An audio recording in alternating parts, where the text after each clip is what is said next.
Hello and welcome on Eurosport. We're watching the warm-up for today's Australian Grand Prix, the 8th Australian Grand Prix. John Watson and Allard Cove will bring you the warm-up and the race here on Eurosport. And John, could it be the 3rd wet Australian Grand Prix? Well, Allard, those little drops of rain started to fall about half an hour ago. They've stopped again, but it is very much more overcast and cloudy than we've had it here over the last 2 or 3 days. And that is the big worry, that the weather forecasters know is in the area, but have been reluctant to say precisely what time they expect it to arrive, could in fact be here already. So we're just going to have to wait and see. We don't know whether the clouds will pass by and then get a clear race or not, but that is one of the big doubts that everybody here is, well, really fearing.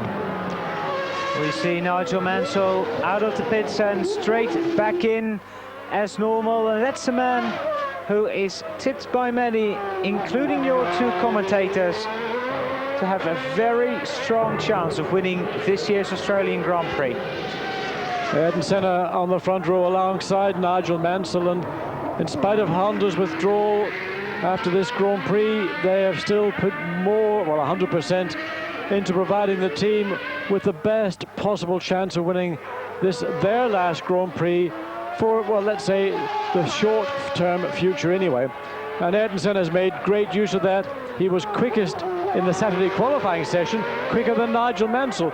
Mansell was impressed by Senna's performance.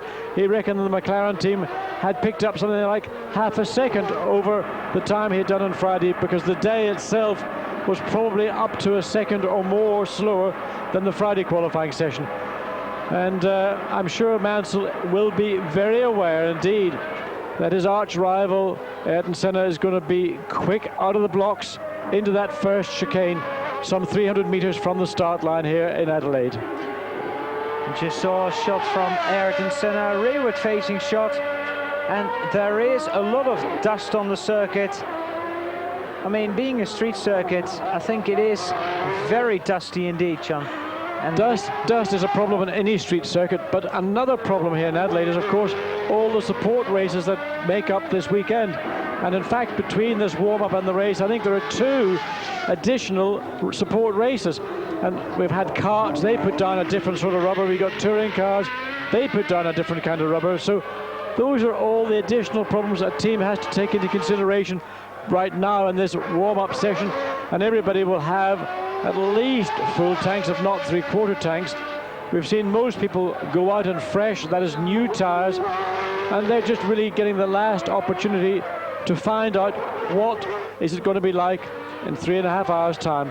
Now, certainly what they did on Friday afternoon and Saturday afternoon qualifying is going to be much more representative than the temperatures we have right now. Well, we have to wait and see what the weather is going to bring when we get into the 16th and final round of the FIA Formula One World Championship of 1992. But that man, Nigel Mansell, is on pole position. Talking to a few people who've been out with him on the golf course during the week, they say they've never seen him as relaxed. He's very, very confident indeed. He has come here to win the Australian Grand Prix. It also is his last Grand Prix. That's another issue. We don't know quite, will that be the case or not? There are now rumours circulating that Nigel is about to be bought out of his IndyCar contract. That's an issue we'll get into probably during the course of the Grand Prix, because it's so involved. There's not enough time in this 30-minute session to get through it all. Mansell, who went in and out and put on another set of tyres, or he might actually be in his other car now. We don't envisage tyre stops, but again we see how slippery it is, and I will not be surprised if raindrops start to fall. And this place, when it's wet, it is very slippery indeed. We've got 8 people so far that have posted a time, while Mansell goes slowly back into the pits, or 9 as it is at the moment. But Senna, Comas, Hakkinen, Fittipaldi, Gruyar, Modena, Guzman, De Cesaris and Schumacher. They're the people that have done complete laps, and there we look at the man, and we ride with the man who won the Belgian Grand Prix at Spa. And, well, with conditions changing, he could be an outside bat, as could Jean Alesi. Certainly in bad weather, Alesi and Schumacher are outstanding, and of course wet weather basically will help their cause, particularly in the case of Alesi, whose car is pretty appalling in dry conditions. And we know that Alesi's skill and ability tends to overcome the drawbacks of his Ferrari. But here's a typical example of traffic in Adelaide. We're going to see a lot of this in the race. It is very difficult indeed to pass around the Adelaide circuit. Schumacher deciding either, well, I think he's just letting all that traffic go by. He wants to get a clear lap. He wants to do at least one lap at a representative speed. So he let all that traffic ahead of him go by, and someone behind him as well, shoot by one of the two Delaras. Now you've got a relatively clear road, and this is the site coming into this first left then right chicane. That's where Naspetti went off in Saturday qualification. The first part taken in third gear, then you short shift into fourth gear for the second part. Very easy to make a mistake on the exit of the first part, as Naspetti clearly illustrated in qualifying on Saturday. But already looks Schumacher catching up again to that traffic. One of the two Delaras, Martini in his Delara. And then again, you see this, it's really very, very frustrating indeed. Schumacher is looking for a clear lap, and now you can see just the odd droplet of moisture on that camera lens. So anybody who currently has not had an opportunity to get one or two decent laps in ought to get on with the program, because it is going to rain.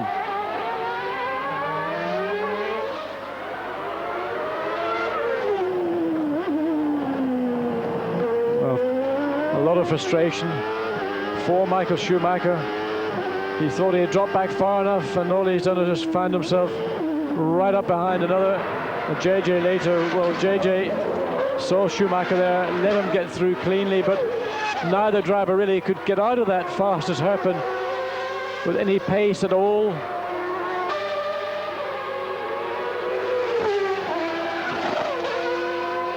Getting more and more drivers out on the circuit. We've got 22 drivers who have taken the circuit here in Adelaide. And you are still riding with Schumacher. And I don't know whether that's raindrops, John, or whether that is maybe dirt that came from other cars. Well, it is moisture of some sort, Allard. It may have been from the overflow pipe, the breather pipe, and the back of another car ahead of Schumacher. We continue after the break with the warm-up here in Adelaide. A 1:18.843 is currently the fastest time for Ayrton Senna in Adelaide during the warm-up for this afternoon's Grand Prix. Gerhard Berger is in second place, then it's Michael Schumacher in third, Eric Comas in fourth, and Michele Alboreto is in fifth place. So both the McLarens well up there, while Riccardo Patrese is just doing a 1:20.513. And literally the moment we went to that commercial break, we saw Jean Alesi once again spinning his Ferrari out around the back of the circuit, out at Wakefield Corner, in fact. So things really have not improved very much in the Ferrari team in terms of chassis performance, but no damage. Alesi just did another one of those very impressive starts, spun the car around and continued on, and probably the team would be none the wiser unless they happened to be watching their monitor in the pits at that particular time.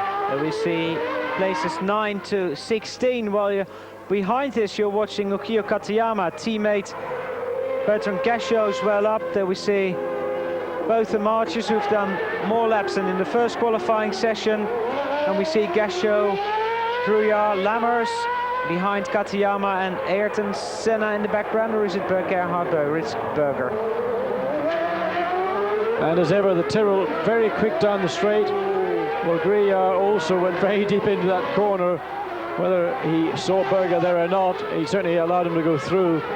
That may have just been a little bit of good luck for Berger. He stuck his car out into the mirrors of Gruyard's car well before the corner, so there could be no mistake that it was a red and white McLaren about to go past. And there you can hear again that traction control device cutting in on the McLaren. You can see all sorts of things lying on the circuit, John. And that shot. Well, what happens in Adelaide, of course, is after qualifying and the racing finishes, the circuit is open. People walk around the place, and there's all sorts of rubbish left on the circuit. It's quite a problem to get it clean in time for these cars to go out for this 30-minute session. Car sliding all over the place at the moment. It's still Senna who is fastest. Mansell is currently in 11th position, but Gerhard Berger is closing in, now passing Bertrand Gachot. Well, Berger's just on a run here. He's going to try and get in, I would think, 3 or 4 laps, and then he'll go into the pits, have another set of tyres, and if he wants to make a change, he's got that opportunity as well. But it's important.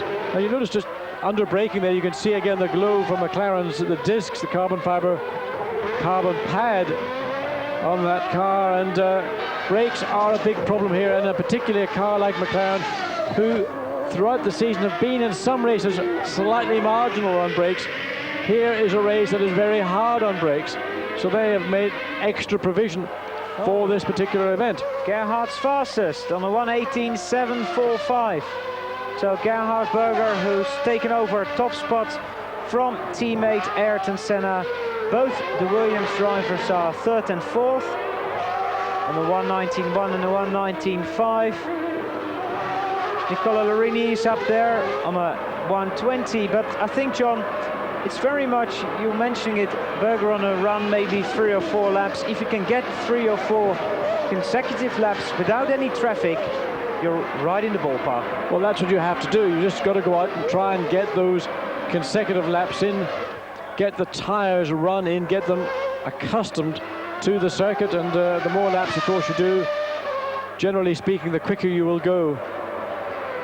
We're back with John Lazy, and he manages to get round the corner, which a few moments ago he spun on. Lazy is currently in 7th position, right behind teammate Nicola Larini, with the other Ferrari. That's the active sprung Ferrari, the car they didn't use in qualifying yesterday afternoon, but they're definitely going to use it in the race. Also both in the top 10 are Mika Häkkinen and Johnny Herbert, 8th and 9th, while Riccardo Patrese goes top of the list on a 1:18.490. Bertrand Gachot rounds up the top 10, and he's 2.5 seconds slower than Patrese. Well, as you say, that Johnny Herbert now pops up into the top 10. Gachot 9th, Häkkinen 8th.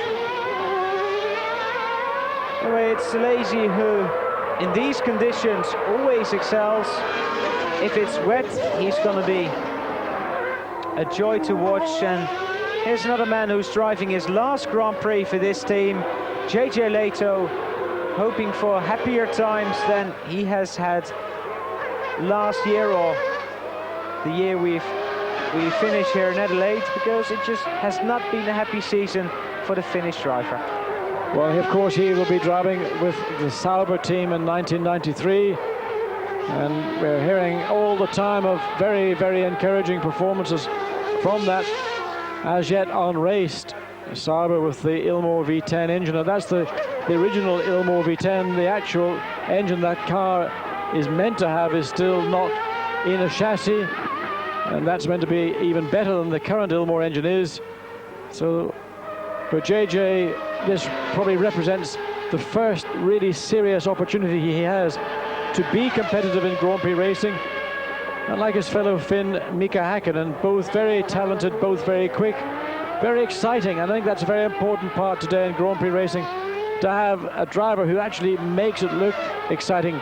It's fine having a driver who goes around literally on rails, but you want a little bit of colour, a little bit of, my goodness, look at that slide. JJ Leto coming up to the hairpin. Well, that's nice. Now we're with André de Cesaris, who has his best qualifying performance this year here in Adelaide. He qualified 7th, and again this Tyrrell, it's sliding on the brake, and there is very clearly not a lot of grip on the circuit. Well, John, how long has it been since we've had a Jordan in the top 10? It's been quite a long time, but we've now got Stefano Modena In eighth place, and of course Jordan also running the last race with the Yamaha V12 engine before they move on to the V10 coming out of Harlow from Brian Hart. But whether they are running on full tanks, I do know that the Yamaha engine is particularly thirsty, and Yamaha engineers have had to recalibrate their engine management system to guarantee that that engine and car will be able to complete full race distance. It's another novelty. I see that's an in-car camera with Andrea de Cesaris, and that is the first time we've seen that this year. Anyway, Riccardo Patrese is the fastest man on the circuit for the moment. He's on a 1:18.490. We're about 18 minutes into this warm-up session. Then it's Gerhard Berger, Ayrton Senna is in third, Mansell fourth, Michael Schumacher is fifth, then Nicola Lorini, Bertrand Gachot, Stefano Modena, Jean Alesi and Olivier Gruya will be back. And that's Nigel Mansell, who has just completed the fastest lap of this warm-up session. 1:17.982 is the fastest time so far. Martin Brundle's up to sixth. Nicola Larini is still down in eighth, and now up to fifth goes Mika Hakkinen. So it's all changed as usual in those last 10 minutes of the morning warm-up. There's a bit more rubber down, tanks are getting a little more empty, and drivers are getting those free laps to get the times they want. Well, a lot of time in the early part of this session, of course, is spent in and out of the pits. Everybody's had their car apart, they've rebuilt it, and in most cases you go out, do a lap, come in, the team look at the car, then you'll go out and do a couple or three laps, come back in again, and it's only after that then are you really prepared and ready to go out and try and do another series of 3 or 4 laps at something like a representative race speed. And that's always why we see in the latter part of this 30-minute session suddenly a flurry of activity. And in fact, on our timing monitor here, we barely can keep up with the changes because they come so frequently, and that's really what's happening right now. Martin Brundle, the man who will start his last Grand Prix for Benetton. His future is unknown. There's a lot of talk about him going to maybe Jordan. His name's been mentioned with Pacific and other teams. There are a number of teams, I think, that would very much like to have Martin Brundle, but Martin has done a great job this year for Benetton, and he would like to move into a team that's going to allow him to maintain that momentum and hopefully even progress. So the options, I think, are not very great, the best of which I would say those that are realistic and not the ones that are of fantasy land is driving for Eddie Jordan with that new Hart V10 engine. Yeah, because there was also talk of the car you're looking at now, that he has a chance of going there. I think that chance is probably unrealistic, largely due to the sponsorship situation in the McLaren team. Being a British driver is not the most advantageous thing for the sponsor's point of view. And I think, in fact, we're going to see, and again, it's something we can develop over the Grand Prix itself, there are a number of moves afoot to try and get under control the situation which we see in Formula One, where you may have Ayrton Senna not race, and we already assume that Mansell is going to continue with his plans to take part in IndyCar racing, and that is a very bad position for Grand Prix racing to be in, particularly in a very difficult time in a world economy. Williams has gone back to where it was the last couple of races. Mansell ahead of Riccardo Patrese, then it's Gerhard Berger. Michael Schumacher is now up to 4th place, and Ayrton Senna is in 5th, still on that 18.8, which was fastest time about 10 minutes ago. Mika Hakkinen is in 6th, Martin Brundle is now in 7th, and Johnny Herbert is in 8th. So looking at Riccardo Patrese, there was talk that Riccardo would go back to Williams, and he's not doing his chances any harm by posting the fastest time again. Well, I think this is more just a function of just being on the circuit at a time. You get that clear lap in, he's now in traffic. He's got to get past Johnny Herbert. That ought not to be too big a problem, because the horsepower advantage that Renault V10 has over the Ford V8, well, there you can more or less see it. And Mansell now closing up also Johnny. In fact, I just think decided to back off and let those two Williams get through unimpeded, and we'll watch with interest as to what Nigel Mansell does as he push or allow Patrese just to get away from himself, and then on the next lap past the pits then have another go at wrestling the pride, let's say, of being the quickest man in this warm-up session. Now we're going to see pit stops. That's the next big question. It's basically the first time the cars are run on full tanks in these conditions. So after the warm-up, the Goodyear engineers can all see whether they need pit stops. They only have the softest compound, and well, inevitably somebody will make a pit stop for tires, because there'll be somebody out there who will abuse whatever tire you give them, and that's going to happen. And on a street track, it is a more aggressive form of racetrack, and unless you've got very good control over your emotions, well, that's just going to happen. So there are going to be people undoubtedly within 12 or 15 laps in the pits looking for tires, but it is not part of the actual race strategy from Goodyear's point of view. They've got the D compound, that's their softest race compound. They are very confident that it is not necessary to make a stop, but as I say, that doesn't prevent somebody from abusing that tyre in the early part of the race when the car is at its heaviest and the tyre is at its most vulnerable. Riccardo Patrese going cleanly past Pierluigi Martini, and now Nigel Mansell is stuck behind the Italian with but one corner to go, and those discs on the Williams glow as well. And Mansell, a very courageous pass on Martini, because Martini wasn't really about to allow him to get through by cooperating. So Mansell just made room for himself, bullied his way down the inside, and pushed Martini off to the left. Well, now Jean Alesi moves up the order and is in 6th position.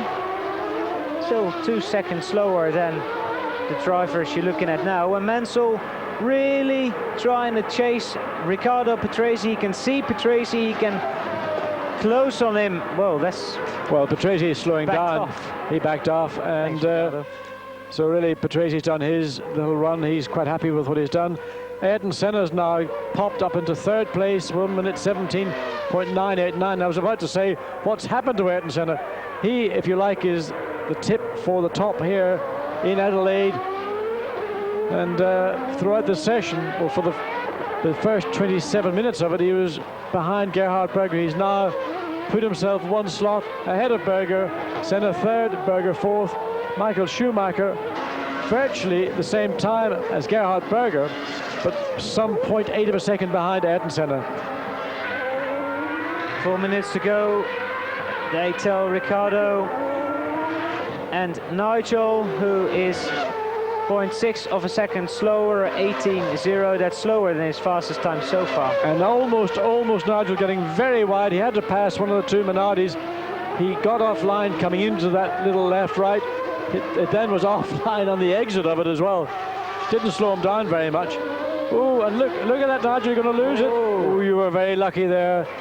Nigel, you were lucky. You had to really get off the throttle. Now, that may well have been the result of what took place 2 corners earlier. Compromised in those 2 corners earlier at the beginning of the lap, trying to make up for it, pushed very hard into that, and you saw what happened. It all went wrong. Mr. Inch Perfect, Ayrton Senna. Currently 3rd fastest, but the man... Well, listen to that. Well, that traction control device, I've heard it being tested at Silverstone, and I mean, it was ridiculous. It comes in almost so early. You think that's got to be a disadvantage rather than an advantage. But of course, what it does, it enables Senna at that particular corner just to nail the throttle. The traction device cuts in, reduces the horsepower, and then it feeds it back in when it feels that there's sufficient grip for it to do so. Makes the driver's job in many respects very much easier, but takes away from the art and the craft, in my mind, of what a Grand Prix driver should be doing. And Ayrton Senna at this intermediate point is faster than Riccardo Patrese. We see the car, little slide coming out of that corner, but listen to that, Libby. Otherwise, if that traction control device wasn't working, you'd be seeing Senna fighting wheel spin, or in fact, in Senna's case, he wouldn't fight wheel spin because he would be able to balance his foot on the throttle. Gerhard Berger has just gone second. Senna 17.651 now is second. Berger back to third. Nigel Mansell all the way back to fourth. And things are changing literally by the lap here in the remaining moments of this 30-minute session. It looked like Ayrton lost something coming out of that, or going into that last corner, where he is 3/10 slower than Riccardo Patrese. Gerhard Berger and Nigel Mansell, that's a nice Williams-McLaren pair on the top four again. Schumacher, Alesi, Brundle, Häkkinen. But he did seem to lock a wheel going into that last hairpin, where we've seen other drivers struggle for grip. And now Ayrton's backed off completely. Nigel Mansell going slowly. And the thing we could keep an eye on, John, is that still in the top 10 is Nicola Larini. Well, both Ferraris going surprisingly well. And one would think, and I believe, that both those Ferraris are not running full tanks. They don't traditionally do that. And Alesi's time, very impressive indeed for a very hard car to drive around a bumpy circuit. But Larini probably equally impressive, running in 9th place at this stage. Ayrton Senna back to 3rd place again. Now Nigel Mansell's gone faster on a 1:17.5. So, but look at that, cars sliding all over the place. You would wonder if it just started to rain a little bit. Cars look like that. There's just no grip at all, is there? Well, cars are very stiff. It is a very bumpy circuit. Most of these corners are relatively low speed corners, so the downforce is not, let's say, that high for the amount of grip they're trying to generate. So by being somewhat brutal on the wheel, as sometimes you see drivers being on a street track, that combination usually ends up in people spinning off. The warm-up is at an end. The teams can get ready to go racing. And of course you can see the race live here on Eurosport.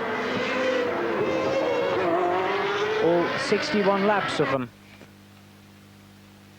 And the end of the warm-up here in Australia, where Riccardo Patrese is fastest, then Nigel Mansell, Ayrton Senna, Gerhard Berger, Michael Schumacher, Jean Alesi, Martin Brundle, Häkkinen, Larini and Herbert. See you in a couple of hours here on Eurosport for the Australian Grand Prix.